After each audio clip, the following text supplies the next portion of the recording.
Hello guys, ഇന്നൊരു അടിപൊളി beef റെസിപ്പിയാണ്.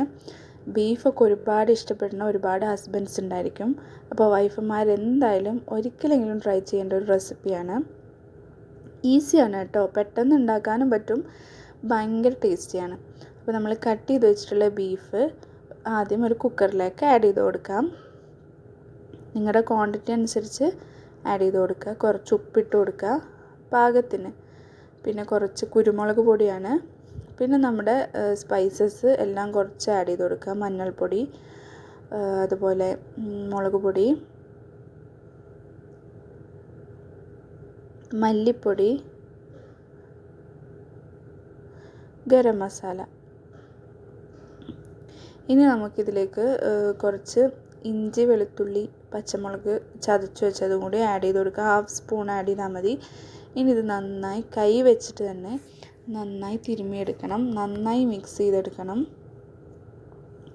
സ്പൂണിനേക്കാളൊക്കെ ബെറ്റർ നമ്മൾ കൈ വെച്ചിട്ട് തന്നെ ഇങ്ങനെ മിക്സ് ചെയ്ത് കൊടുക്കുന്നതാണ്. ഇതിപ്പോൾ നന്നായി മിക്സായി വന്നിട്ടുണ്ട്. ഇനി നമുക്കിതിലേക്ക് ബീഫിൻ്റെ മുകളിൽ നിൽക്കുന്ന ലെവലിൽ കുറച്ച് വെള്ളം ആഡ് ചെയ്ത് കൊടുക്കാം. ഇനി ഒന്ന് വെള്ളത്തിലൊന്ന് സ്പൈസസ് മിക്സ് ആവാനൊന്ന് മിക്സ് ചെയ്ത് കൊടുത്ത് അടച്ചു വെച്ച് വേവിച്ചെടുക്കാം. ഹൈ ഫ്ലെയിമിൽ 1 വിസിലും ലോ ഫ്ലെയിമിൽ 4-5 വിസിൽ, നിങ്ങളുടെ ബീഫിൻ്റെ വേവിനനുസരിച്ചിട്ട് ചെയ്യാം. ഇനി നമ്മളൊരു പാനിലേക്ക് കുറച്ച് ഓയിൽ ഒഴിച്ചു കൊടുക്കാം. വലിയ ജീരകം ഇട്ടൊന്ന് പൊട്ടിച്ചെടുക്കാം. ജീരകം പൊട്ടി വരുമ്പോൾ നമ്മൾ ഓനിയൻ ആഡ് ചെയ്ത് കൊടുക്കാം.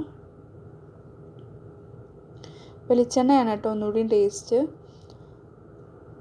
ഇപ്പോൾ ഉള്ളി ഒന്ന് വാടി വരും. നമ്മൾ കറിവേപ്പില ആഡ് ചെയ്യണം.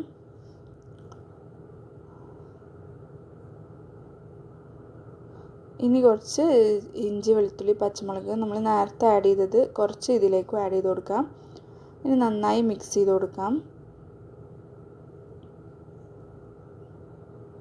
ഇനി നമുക്ക് ഇതിലേക്ക് കുറച്ച് സ്പൈസസ് ഒക്കെ ആഡ് ചെയ്യാം.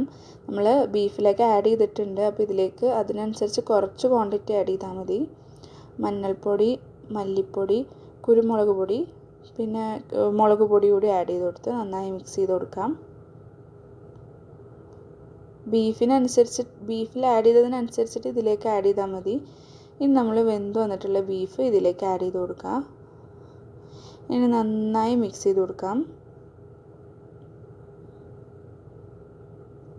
ഇനി നമ്മൾ കുറച്ച് വെള്ളം ഒഴിച്ചൊന്ന് അതിൽ കുറച്ച് ബീഫിൻ്റെ ഇതുണ്ടായിരിക്കുമല്ലോ, അതൊന്ന് കുലുക്കിയിട്ട് ഇതിലേക്ക് ഒഴിച്ചു കൊടുക്കാം.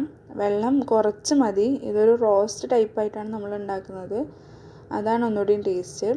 നമ്മളിതിലേക്ക് കുറച്ചുകൂടെ കുരുമുളക് പൊടിയും കറിവേപ്പിലയും കൂടിയും ആഡ് ചെയ്ത് അടച്ച് വെച്ച് മുകളിൽ എണ്ണ തെളിഞ്ഞ് വരുന്നതാണ് പാകം. നമ്മൾ അടിപൊളി ടേസ്റ്റി ബീഫ് റെഡി.